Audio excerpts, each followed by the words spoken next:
tahun pernikahan yang because this ke-25. has been a wonderful journey seeing God's glory in our lives. Sebuah petualangan hidup yang luar biasa dalam hidup saya. My first daughter is almost finishing the university in our country. Anak saya yang pertama hampir kelar di kuliah. She has been studying multimedia production for the television. Dia belajar multimedia production atau buat TV. And we are really thankful for with Pastor Somi, with Pastor David, Pastor Marcus, and many people who has been helping in order to support her studies in the university. Dan saya bersyukur untuk Pastor Somi, Pastor David, dan Pastor Marcus, dan semua yang membantu untuk anak saya kuliah di university. From the deepest of our heart, we are really thankful and we really appreciate everything that you have been doing for our daughter. Dari dalam hati saya berterima kasih untuk apa yang kau telah lakukan untuk anak saya. My other son, Aaron, he's studying in the university in the first year.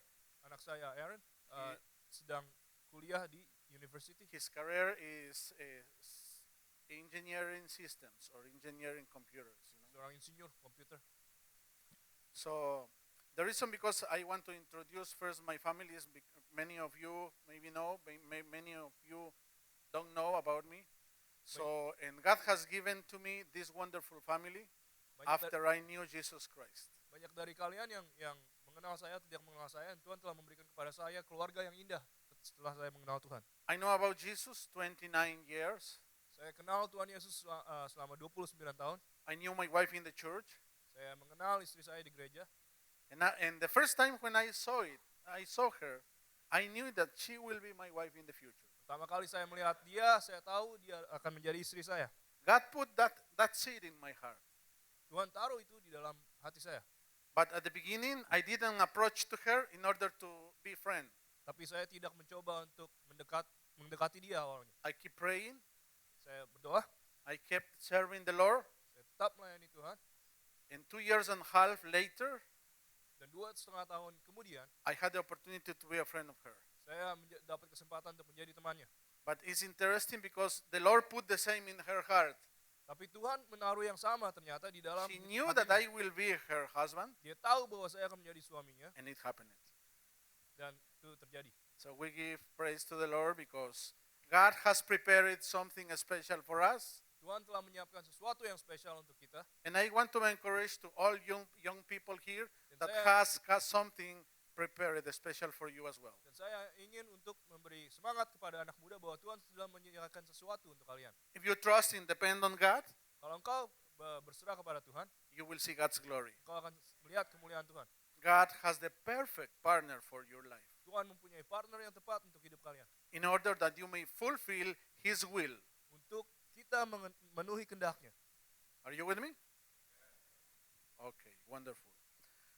So I would like that you open your Bible in the book of Mari buka 4 verse 13. Alkitab kita di Matius 24 The book ayat of 13. Matthew chapter 24 verse 13. I'm going to talk about living witness in our generation. Kita berbicara tentang saksi hidup di generasi kita. The Bible said, "But he that shall endure unto the end, the same shall be saved. And this gospel of the kingdom shall be preached in all the world for a witness unto all nations, and then shall the end come." Ada tertulis, tetapi orang yang bertahan sampai pada kesudahannya akan selamat, dan Injil kerajaan ini akan diberitakan di seluruh dunia, menjadi kesaksian bagi semua bangsa. Sesudah itu barulah tiba kesudahannya. There are two main topics that Jesus is talking about in these two scriptures. Banyak topik yang Tuhan bicarakan di dua chapter ini. In the first verse, Jesus is talking about salvation. It's really important that we experience salvation. Yang pertama, Tuhan berbicara tentang keselamatan dan pentingnya untuk kita mengalami keselamatan. And the second one, Jesus is talking about that the gospel of the kingdom will be preached in all of the world. Yang kedua, bahwa Injil akan diberitakan di seluruh bangsa. So we cannot preach about salvation if we don't experience the salvation. Jadi kita tidak bisa menginjil kalau kita tidak mengalami keselamatan. So the salvation is considered the greatest gift that we can receive on the earth from God. Jadi keselamatan adalah suatu hal yang suatu hadiah yang terbesar yang kita bisa terima. But we need to understand that we are saved because God has a specific purpose for us. Tapi kita diselamatkan karena Tuhan mempunyai tujuan yang sempurna untuk kita. What is His purpose when He is saving us? Apakah tujuan Tuhan untuk menyelamatkan kita? His main purpose is that we may share about Jesus Christ, Yang pertama adalah kita menjadi saksi and bagi the Kristus. people may experience the same thing that we have experienced, Dan salvation. orang lain mengalami keselamatan yang sama yang telah kita alami. At this point, we are really the witness. Dan pada itu kita menjadi saksi. Are you with me? So the book of Acts, chapter 1, verse 8, Kisah Para Rasul 1 ayat 8 talks about the gospel, but the gospel manifested with power.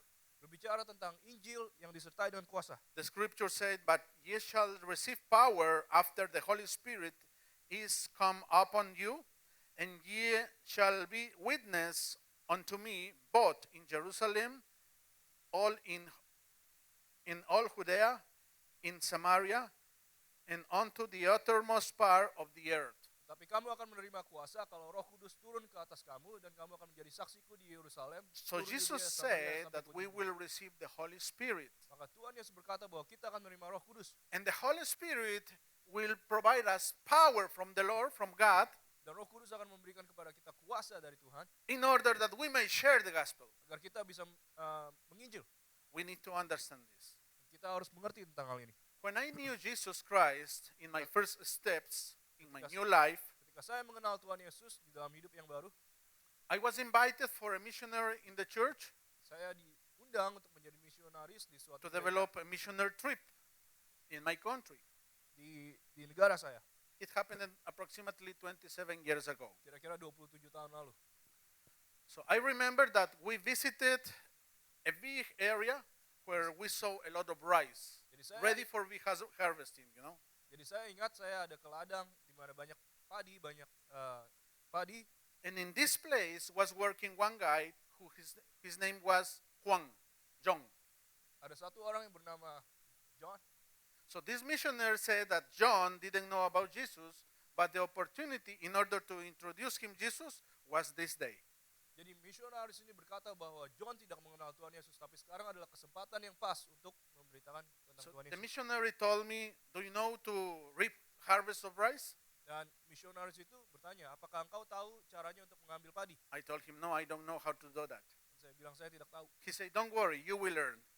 Dan dia bilang, jangan khawatir, engkau akan melakukannya. So the missionary introduced me to John, Jadi misionaris itu mengenalkan saya kepada John, and the missionary told him he's going to help you during the whole day, dan misionaris itu berkata, John, dia akan membantu reaping Anda the harvest of the pada rice. untuk Anda mengambil padi, menuai padi. But my main purpose was to share the gospel of Jesus Christ. Tujuan saya yang utama adalah untuk mengenalkan Tuhan Yesus kepada dia.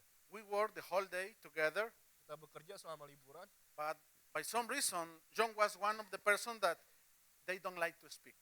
tapi John adalah seorang yang pendiam. So I started talking, Jadi saya mulai berbicara, and he didn't say anything. dia tidak berbicara Continue apapun. talking, Dan saya and he berbicara, didn't say anything. dia hanya diam. And continue talking, Dan terus and he seperti didn't itu, say anything dia juga tetap diam. until the lunch time. Sampai waktu makan. After we finished the lunch time, Setelah kita selesai makan siang, I told him, "I know that you have heard to me, listened to me during the whole morning.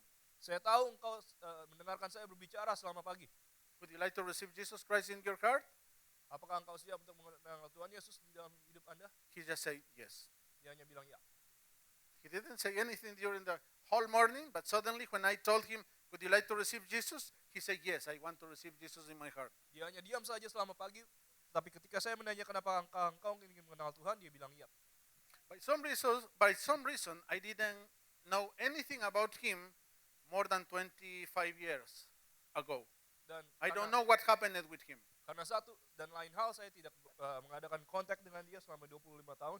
But some months ago, Tapi berapa bulan lalu, I have the opportunity to see the missionary who saya invited me to that region. saya bertemu dengan misionaris yang membawa saya ke tempat itu. And I asked him information about John. What happened with John? Dan saya bertanya kepada dia apa yang terjadi dengan John. And he told me, "Do you know? Dan dia bilang, apakah engkau tahu? John now is a pastor in that area." John sekarang adalah pastor. Can you believe that? Kasih kemuliaan untuk Tuhan. That's amazing. Tuhan adalah So- Tuhan yang luar biasa. The main thing that I understood since I was born in Jesus Christ Hal yang- is that we need to plant the gospel wherever we go. hal yang paling saya pelajari setelah saya mengenal Tuhan bahwa kita harus menanam dimanapun kita pergi. It doesn't matter if the people understand or not. Tidak masalah apakah orang itu akan mengerti pada akhirnya atau It tidak. doesn't matter if the people like or not. Apakah mereka suka atau tidak. It doesn't matter if the people reject you or not. Tidak masalah apakah mereka menolak kalian atau tidak. I know and I knew that we should plant the gospel everywhere. Saya tahu bahwa kita harus menanam Injil Tuhan kemanapun kita berada. So after the years, you will see what is God doing in that kind of seed that you have planted. Setelah waktunya akan terlihat benih yang engkau tanam itu akan mulai bertumbuh. The Bible says that God has given us this Holy Spirit in order that we can develop His power on the earth. Alkitab berkata bahwa Tuhan Roh Kudus memberikan kita Roh Kudus agar kita So, bisa when we are punya kuasa. planting the gospel, we are planting the power of the Lord. Ketika kita menanam Injil, kita menanam kuasa dari Tuhan. And for sure, the power of the Lord will do wonderful and amazing things in the heart of the people. Dan kuasa dari Tuhan akan bekerja secara luar biasa di dalam hidup orang. Amen. Hati orang. Hallelujah. The Bible says that the church of Christ has received the salvation, and this is our responsibility to share the gospel. Alkitab menyatakan bahwa gereja telah menerima Injil Tuhan dan itu adalah suatu tanggung jawab untuk kita untuk memberitakannya. It's not only because the preacher is telling to you from the pulpit that you need to share the gospel. Bukan karena seorang pendeta yang berkhotbah kepadamu di atas mimbar. Jesus teaches us that we need to go and make disciples. Tapi Tuhan Yesus berkata kepada kita untuk pergi dan memuridkan. And Jesus was talking about the style of life. Dan Tuhan berbicara tentang gaya hidup ini. So remember, it's not because the preacher is telling to you, you need to preach the gospel or share the gospel. Jadi ini bukanlah perintah dari seorang God pengkhotbah. is expecting that our style of life be like a witness of the gospel, witness of Jesus Christ. Tuhan menginginkan agar gaya hidup kita adalah gaya hidup yang memberi kesaksian. Amen? Hallelujah. Ezekiel chapter 3 verse 1 says, Yeskiel 3 ayat 1. Moreover, he said unto me, Son of man, eat that thou findest, eat this roll, and go speak unto the house of Israel. Look what the Lord said to the prophet in Ezekiel chapter 3 verse 1. Firman-Nya kepadaku, hai anak manusia, makanlah apa yang kau lihat di sini, makanlah gulungan kitab ini, dan pergilah, berbicaralah kepada kaum Israel. The Lord told him, eat what you have found. Tuhan berkata, makanlah yang kau telah temukan. What the prophet found? Apa yang Nabi itu temukan? The Bible said that the prophet found a roll. Di Alkitab ditulis bahwa Nabi itu And the menemukan Lord gulungan told him, kitab. Eat the roll. Dan Tuhan berkata, makan gulungan kitab itu. What does it mean, eat the roll? Dan apa artinya untuk kita makan untuk Nabi itu makan We are gulungan talking kitab? about the scripture of the Lord. Kita berkata, The kita promises bicara of tentang God. firman Tuhan. The good news that God has for us. Kabar baik yang Tuhan punya untuk kita. So the Lord told to the prophet that he needs to receive in his heart the word of God. Jadi Tuhan berkata kepada Nabi itu, terimalah di dalam hatimu firman Tuhan. And it's interesting because if you read the next scripture, the Bible said that he obeyed to God. Dan So I opened my mouth and he caused me to eat that roll. dan ditulis kemudian, maka kebukalah mulutku dan diberikannya gulungan kitab itu untuk kumakan. So the main reason because we read the scripture every day and we have our devotional time is because God is expecting that we receive something amazing and supernatural in our lives. Alasan untuk kita membaca Alkitab adalah agar kita menerima firman itu dan kita bisa bekerja secara After supernatural. we have this kind of experience, we may share the gospel of Jesus Christ. Setelah kita mendapatkan pengalaman itu, kita bisa memberitakan itu kepada orang lain. Injil But if dan you Tuhan don't Yesus feed Kristus. ourselves, if we don't feed ourselves with the word of God, how we can share the word of God to the people? Tapi kalau kita tidak mendapat makanan itu sendiri, bagaimana caranya kita membagikan kepada orang lain? So I need to receive the word of God as my food every day in a desperate way. Jadi saya perlu untuk saya mendapatkan firman Tuhan itu secara sungguh-sungguh. Are you with me? How many of you like to fast? Berapa banyak Let me dari know. kita yang suka Do you suka like to puasa? fast? Because after Suka you puasa. fast, of course, you decide to finish your fasting time. How do you feel? Do you feel comfortable or you are hungry? Kalau misalnya kita puasa lalu kita selesai puasa, apakah perasaan If you kita? have finished the fasting time, your body is hungry and you are looking for food. You know, what kind of food I am going to eat? Kalau kita puasa, lalu kita akan lapar, tapi makanan seperti apa yang kita akan makan? With the same desperation, we need to look for the Word of God. Ya, kita perlu secara sungguh-sungguh untuk mencari firman Tuhan. So you will feel satisfied when you eat the Word of God. Jadi kita akan kenyang ketika kita makan firman Tuhan. But there is something wonderful at this point. Dan ada suatu hal yang luar biasa yang akan terjadi. Everything that you receive from the Lord Apapun yang kau terima dari Tuhan, is not only in order that you feel comfortable, bukan hanya agar engkau nyaman, it's designed it in order that you share with others. tapi itu juga adalah tanda bahwa engkau harus membagikannya kepada orang lain. Can you believe that? God has designed it, His Word, in order that I may feel satisfied and I may provide to other people in order that they can feel satisfied with the Word of God. Kita dikenyangkan agar kita bisa memberikan kepada orang lain agar mereka juga mengalami kekenyangan.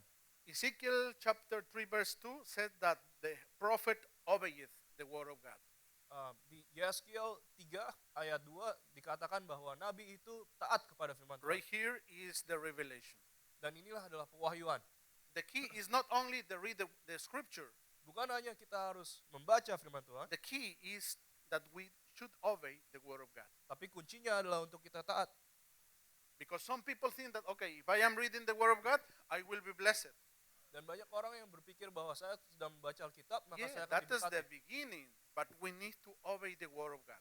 Tapi itu hanyalah permulaan. Kita harus taat kepada firman So Tuhan. when you read the Word of God and you obey, Jadi ketika kita mendengar firman Tuhan dan kita taat, then you share the gospel with other people. dan kita membagikannya kepada orang lain, The gospel which touch the life of the people. Firman itu akan menyentuh hati orang lain. So God will release His power, and the power will touch the people that you are sharing the gospel. Jadi Tuhan akan memberikan kuasa dan kuasa itu akan menyentuh orang lain itu yang mendengar firman Tuhan. The next scripture, verse 3, says, Yeskiel 3 ayat 3.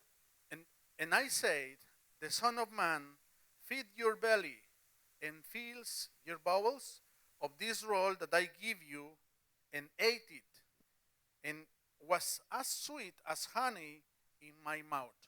Lalu firman-Nya kepadaku, hai anak manusia, makanlah gulungan kitab yang kuberikan ini So kepadamu. if you are reading the Bible every day, you will find a special flavor in the Word of God. Nah, kalau misalnya kita membaca Alkitab setiap hari, kita akan merasakan firman Tuhan. And the flavor that the Word of God will give to your mouth, Dan rasa dari firman Tuhan itu akan menyentuh mulutmu the prophet is comparing like a honey, seperti madu, something sweet. sesuatu yang manis. What does it mean? Apa artinya? God is not expecting that we are a bitter people. Tuhan tidak ingin agar kita menjadi orang yang pahit. God wants to give us joys in order that we enjoy our lives. Tuhan ingin memberikan kita sukacita agar kita bisa menikmati So hidup. that means that the Word of God will provide you a special flavor, and you will have this flavor in order that other people may taste it. Jadi firman Tuhan akan memberikan rasa kepada kita dan kita akan memberikan rasa itu juga pada orang Are lain. you with me? Hallelujah. In the same chapter, Ezekiel chapter 3 verse 16 says, And it came to pass at the end of 7 days that the word of the Lord came unto me, saying, Yeskiel 3:16, sudah 7 hari datanglah firman Tuhan kepadaku, hai anak manusia, aku telah menetapkan kau menjadi penjaga kaum Israel. Right here we can see that the prophet was depending on God every day. Jadi nabi itu bergantung kepada Tuhan setiap hari.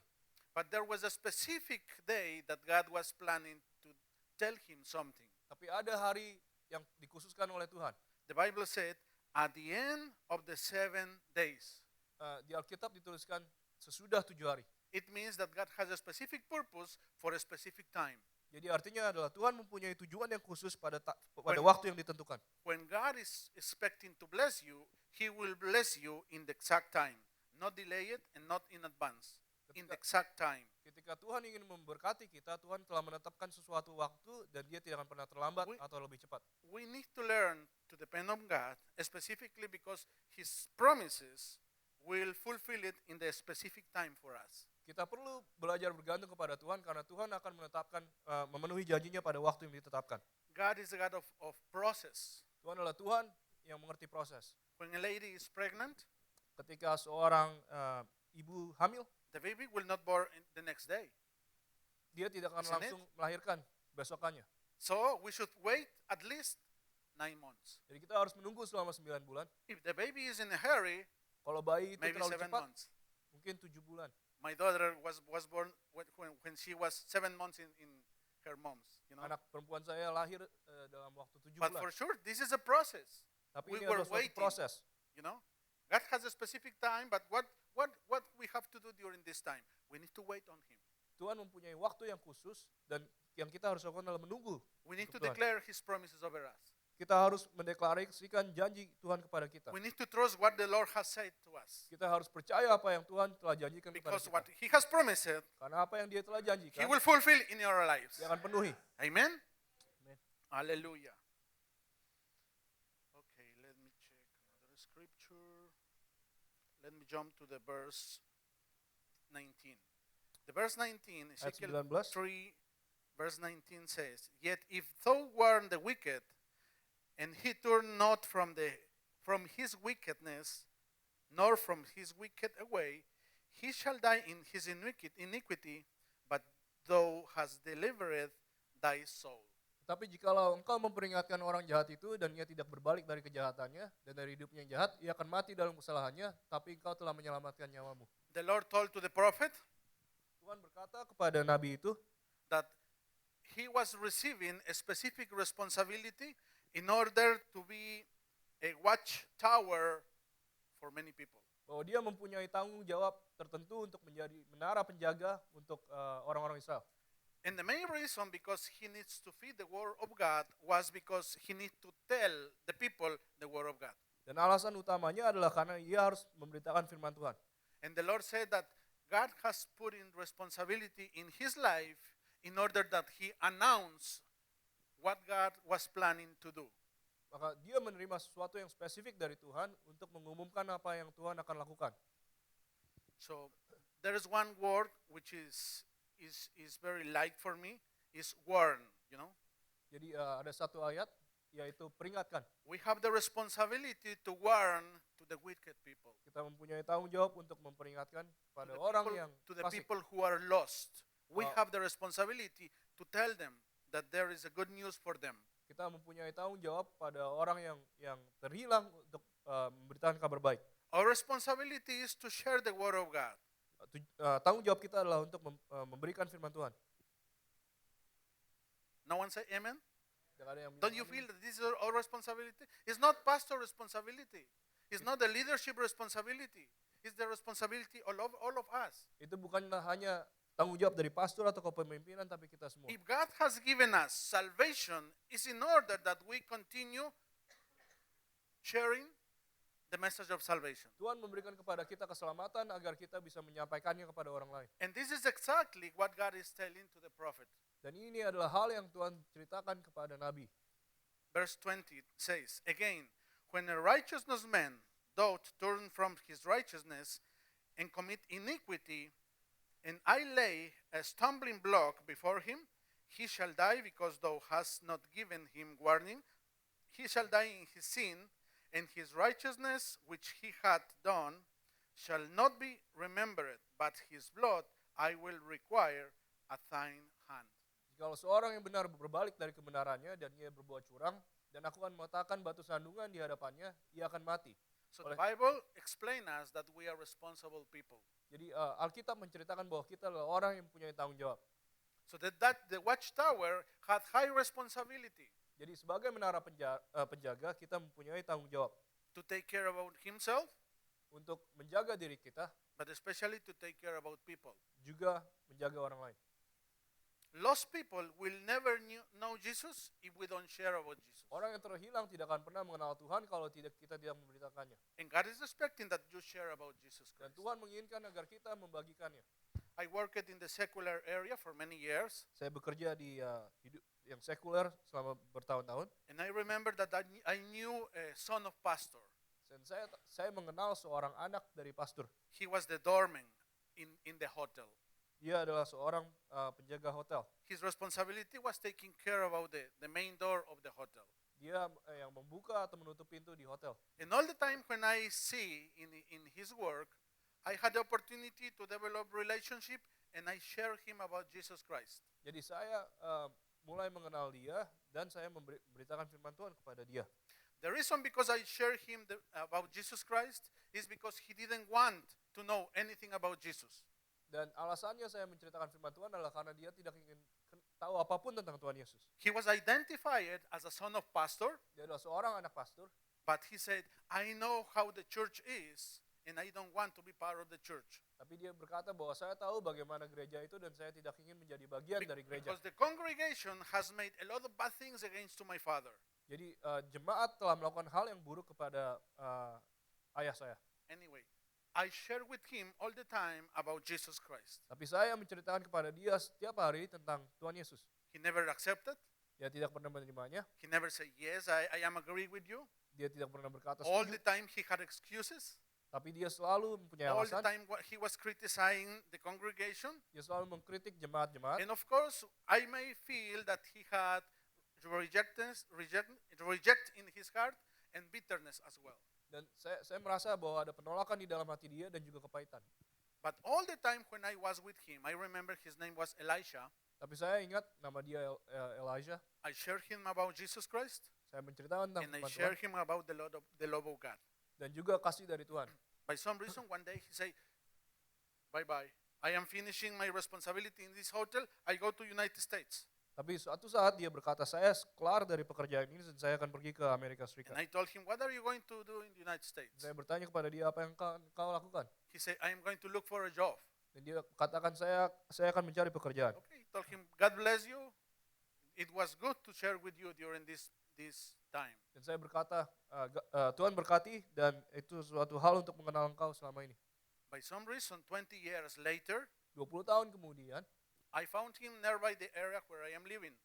saya menemukan dia di tempat sekitar tempat saya tinggal. I approached to him because he was with his wife. Dan saya datang kepada dia karena dia sedang I bersama say, istrinya. hello, how are you? What are you doing here? Dan saya berkata, apa kabar? Apa yang kau lakukan di Are sini? you living in the United States? Apakah kamu masih tinggal He say, di yes. Amerika Serikat? Dia bilang, And ya. are you working over there? Dan apakah engkau bekerja di He sana? say, yes. Dia bilang, ya. And I told him, what are you doing? Dan saya tanya, apa yang kau lakukan? And he said, I am pastor of two churches. Dan dia bilang, saya adalah pastor dari 2 gereja. God is awesome. Tuhan Give yang him luar applause. biasa. You know, God is awesome. Tuhan Definitely, yang God luar is biasa. amazing. We need to plant the word of God all the Kita time. butuh It untuk doesn't menanam matter firman if the Tuhan. people accept or not, but our responsibility is to plant the word of God. Biarpun mereka menerima atau menolak, tapi tugas kita adalah untuk kita menanam firman Tuhan. Amen. We need to fulfill our responsibility. Kita harus God is expecting memenuhi that tanggung we jawab are kita. living witness in this generation. Tuhan ingin agar kita menjadi saksi hidup di generasi ini. What about the people who are your co-workers? Bagaimana dengan teman-teman sekerja? What about the students in the university that they are sharing with you? Mungkin teman-teman kita yang berada di kuliah atau university. It's necessary that we understand that God has put in this place in order that we share them the word of God. Penting untuk kita mengerti bahwa Tuhan menaruh kita di sana agar kita bisa menceritakan firman Tuhan. Amen? I remember when I experienced salvation, Saya ingat ketika saya mendapatkan keselamatan, one of the things that I liked it was to pray for my father. saya suka sekali untuk berdoa untuk ayah saya. But listen, Tapi dengar, I have never lived with my father. saya tidak pernah tinggal bersama ayah saya. I lived only with my mother Saya hanya hidup dengan mama saya. because my father had 3 different lovers Karena ayah saya mempunyai 3 istri lain. and like 9 children, you know, all those lovers. Dan, My dan, mom was one of his lovers. dan dia mempunyai 9 anak dari 3 pasangannya. But when I understood salvation, Ketika saya menceritakan firman Tuhan, keselamatan, I forgave him, saya mengampuni dia, I blessed him, dan saya memberkati and dia, I start praying for him dan saya mulai berdoa untuk in dia, order that he can experience salvation. sehingga dia bisa menerima But keselamatan. listen how powerful is when you pray for someone. Dan itu adalah suatu hal yang berkuasa ketika engkau berdoa untuk seseorang. After many years, Setelah beberapa my tahun, older brother, kakak saya who was living with him, yang hidup bersama dia came to the place where I was working, datang ke tempat saya bekerja. and he told me, Dan dia berkata, you know, my father is with cancer. ayah kita sedang mempunyai kanker. Would you like to talk with him? Apakah engkau ingin berbicara dengan dia? But he told me, please, if you are going to talk with him, don't complain him anything. Tapi kalau engkau ingin berbicara kepada dia, jangan komplain tentang apa-apa. because he is living in the last days. Karena dia itu adalah hari-hari terakhirnya. I visit to him in another city where Yes, sir. he was living, Jadi saya datang kepada dia di kota lain di mana dia hidup. and I share him only about Jesus Christ. Dan saya hanya berbicara tentang Tuhan Yesus. At the end of the day, Pada akhirnya, he received Jesus Christ, dia menerima Tuhan his Yesus. wife received Jesus Christ, Dan my pasangannya sister juga. received Jesus Christ, Dan saudara saya juga. and 3 months later, Dan 3 bulan he kemudian, passed away with cancer. dia meninggal dengan kanker.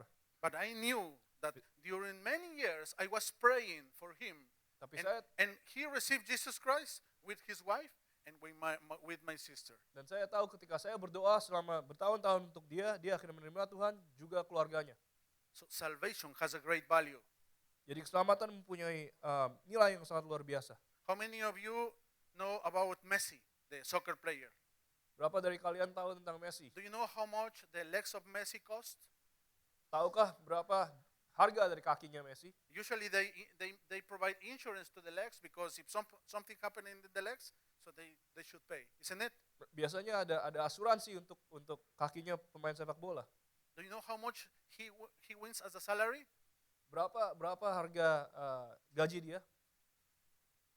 If you understand how much is this, or if you know this price or this amount of money doesn't have any comparison with the price of Jesus Christ. He paid in the cross for me and for you.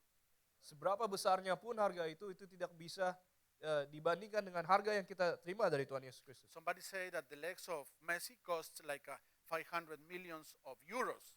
Jadi harga dari kaki Messi adalah 500 juta euro. So this is a very small value compared with what the value that Jesus paid at the cross for our salvation. Tapi itu adalah nilai yang sangat kecil dibandingkan apa yang Tuhan Yesus telah berikan kepada kita di salib. Do you consider the salvation really valuable as God is considering? Apakah kita berpikir bahwa keselamatan itu sebegitu berharganya untuk kita? The Bible says in 1 Corinthians chapter 1 verse 18. Alkitab di 1 Korintus 1 ayat 18. Because the word of God is foolishness to those who are lost. Karena firman But to Tuhan, those who are saved, this is to us is the power of God. sebab pemberitaan tentang salib memang adalah kebodohan bagi mereka yang akan binasa, tapi bagi kita yang diselamatkan pemberitaan itu adalah kekuatan Allah. Do you consider the word of God as the power of God? Apakah kita sadar bahwa firman Tuhan adalah kuasa dari Tuhan? Another question. Do you use every day? Dan pertanyaan selanjutnya, apakah kita baca setiap hari? Or you just read the scripture during the weekend? Apakah atau hanya pas ketika lagi hari libur? If you want to see God's power operating in your life and blessing your life, you need to read the scripture every day. Kalau kita ingin agar firman Tuhan itu memberkati kita, kita harus membaca firman Tuhan setiap hari. And we need to obey the word of God every day. Dan kita harus taat kepada firman Tuhan setiap hari. And the result will be Dan hasilnya, that you are a powerful witness of God. kau akan menjadi saksi yang punya kuasa bagi Tuhan. Amen? Hallelujah. For many people, the word of God is foolishness. Untuk banyak orang, firman Tuhan adalah kebodohan. When I knew Jesus, the first person that I was trying to share the gospel was my mom. Ketika saya mengenal Tuhan Yesus, orang pertama yang saya ingin menginjil adalah mama saya. I remember that one day approached to her into the kitchen, Saya ingat ketika waktu itu saya datang kepada dia di dapur, and I told, Mommy, would you like to become Christian? dan saya berkata, Mami, apakah engkau ingin menjadi seorang Kristen? I remember very clear that day. Saya sangat ingat hari tersebut. My mom see me like this, Dan mami saya melihat seperti itu. and she said, Dan you dia are berkata, consuming a lot of drugs, isn't it? apakah engkau minum banyak obat? One guy started like you and he finished in the psychiatric hospital. Satu orang memulai seperti kamu dan dia masuk ke rumah sakit jiwa. What does it mean? That my mom didn't want to know anything about Jesus. Dan itu berarti bahwa mami saya tidak ingin mengenal apapun tentang Tuhan Yesus. But now my mom is in the first row of the church, listening all my sermons when I am preaching. Tapi mami saya sekarang ada di gereja dan dia mendengar khotbah saya At the end setiap of the hari. day, she gave her heart to Jesus Christ. Dan dia memberikan hatinya kepada Tuhan Yesus Kristus. I keep praying for her and keep sharing the word of God, and Saya- finally God touched her heart. Saya terus berdoa untuk dia dan akhirnya Tuhan menyentuh hatinya. Don't feel disappointed if one relative doesn't want to know about Jesus Christ. Jangan sedih kalau ada satu orang yang tidak mau mengenal tentang Tuhan Yesus. Keep praying Terus berdoa and be wise in order to share the word of God. dan punyailah hikmat agar kita bisa memberitakan firman Tuhan dengan hikmat. Because this is God's work, it's not our work. Karena itu adalah firman Tuhan dan bukan Amen. firman saya. When God is touching their lives, it means that He is touching their lives, not us. Ketika Amen. Tuhan menyentuh hidupnya, berarti Tuhan yang menyentuh dia, bukan saya. 2 Timothy chapter 4 verse 1. 2 It says- Timotius 4 ayat 1. 2 Timothy chapter 4 verse 1 says, I charge you therefore before God and the Lord Jesus Christ, who shall judge the quick and the dead at this in his kingdom. Preach the word of God, be instant in season, out of season, reproof, rebuke, exhort with all long suffering and doctrine. Di The hadapan- Apostle Paul is giving a special advice. Jadi Paulus memberikan suatu nasihat yang spesial.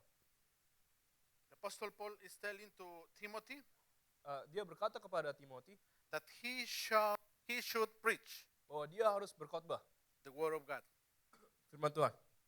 This was the main responsibility that the Apostle Paul was sharing to Timothy. Jadi itu adalah tanggung jawab yang utama yang Paulus berikan kepada Timotius.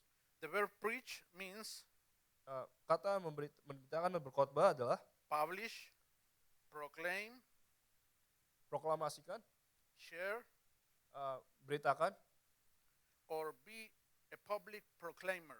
atau menjadi seorang yang memproklamasikan secara publik. So we cannot omit this scripture in our lives. Jadi kita bisa menceritakannya di dalam hidup kita. This is our responsibility. Ini adalah tanggung jawab kita. If we like, that's fine. If we like this responsibility, it's fine. Kalau kita tidak menggunakan tanggung jawab ini, tidak Even apa-apa. if we don't like this responsibility, Oh, tidak suka, tidak apa-apa. continues as our responsibility. There is no option to say, no, I don't like it. Kita tidak bisa berkata tidak suka. You know, if we close our mouth and we don't share the gospel, Kalau kita tutup mulut kita dan tidak menceritakan firman Tuhan, of course we will not feel as God is expecting that we feel. mungkin kita tidak merasakan apa yang Tuhan rasakan. Because when you receive the gospel and you share the gospel, Karena ketika engkau menerima firman Tuhan dan engkau even if the membagikannya, people reject you, walaupun orang menolak, you will feel joy in your heart. engkau akan tetap mendapatkan sukacita di dalam Because you hatimu. know that you are doing the will of God. Karena engkau tahu engkau telah melakukan kehendak Tuhan. We need to make a commitment before the Lord Dan kita perlu untuk mempunyai komitmen that we will di hadapan be Tuhan. living witness in our generation. Bahwa kita akan menjadi saksi hidup di generasi kita. We cannot leave this responsibility only to the ministers. Dan kita tidak bisa meninggalkan tanggung jawab ini hanya untuk This is the pelayan. responsibility of every disciple. Ini adalah tanggung jawab untuk sebuah murid. Are there any disciple here? Apakah ada Disciple of murid di sini? Jesus? Murid dari Tuhan. Are you any disciple? Can you let me know? Raising up your hand.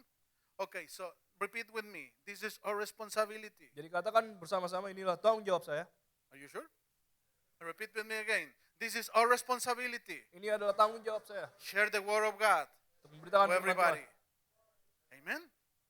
Because God is expecting that we can see wonderful things when Karena- we are sharing the word of God. Karena Tuhan ingin agar kita mendapatkan suatu hal yang luar biasa ketika kita membagikan firman Tuhan. Jesus said in the book of John, Tuhan Yesus berkata di Yohanes chapter 15, verse 14, 15 ayat 14, you are my friends kau adalah teman saya if you do what I Sahabat saya. command you. kalau engkau tahu apa yang saya perintahkan. We are Kalau engkau entering, lakukan apa yang saya perintahkan. we are entering in a new season as a IFGF church. Kita masuk ke masa yang baru sebagai gereja FGF. The journey of discipleship. Petualangan sebagai murid. And we need to be involved in this journey. Dan kita harus menjadi orang yang berani. Amen? Because God's purpose is that we can be disciples, and after we are disciples, we can share the word of God to new disciples. Jadi tujuan Tuhan adalah kita menjadi murid untuk ketika kita menerima firman Tuhan lalu kita memuridkan orang lain. Finally, Jesus said in the book of Matthew chapter 5 verse 16, Lalu Tuhan Yesus berkata di Matius 5 ayat 16, let your light so shine before men. demikianlah hendaknya terangmu bercahaya di depan orang. Let your light so shine before men. Demikianlah hendaknya terangmu bercahaya di depan orang. So it means that the people who don't know Jesus, they should know in us Jesus Christ working on. Jadi orang yang belum mengenal Tuhan Yesus harus mengerti dalam hidup kita bahwa dia bekerja. If the people who is living in darkness is waiting for an answer, Jadi mereka yang hidup dalam kegelapan menunggu jawaban. we should provide the answer. And Kita the harus- answer is Jesus Christ. Kita harus menjadi jawaban untuk mereka dan jawabannya adalah Tuhan Yesus Kristus. If the people who don't know Jesus, they require salvation, Jadi mereka yang belum mengenal Tuhan Yesus, we should bring salvation to their lives. kita harus memberikan keselamatan dalam hidup mereka. Amen? Amin. That means that God is expecting that we are history makers. Jadi Tuhan ingin agar kita menjadi pembuat sejarah. Amen? Do you want to be a history maker? Apakah kita ingin menjadi Stand pembuat up, sejarah? please. Let's go to pray. Mari kita berdoa. We need to give him early response to his call today. Kita akan memberikan kepada Tuhan suatu respons. hari ini. Every person who trusts in Jesus Setiap dari kita yang percaya kepada Tuhan Yesus become a history maker. akan menjadi pembuat sejarah. So God is expecting that you write a wonderful history about what he has done in your life. Jadi Tuhan ingin agar kita mencatat atau membagikan segala suatu hal yang luar biasa yang telah kita alami di hidup kita. Don't be afraid about to share the gospel. Jangan takut untuk menceritakan firman Tuhan. Just obey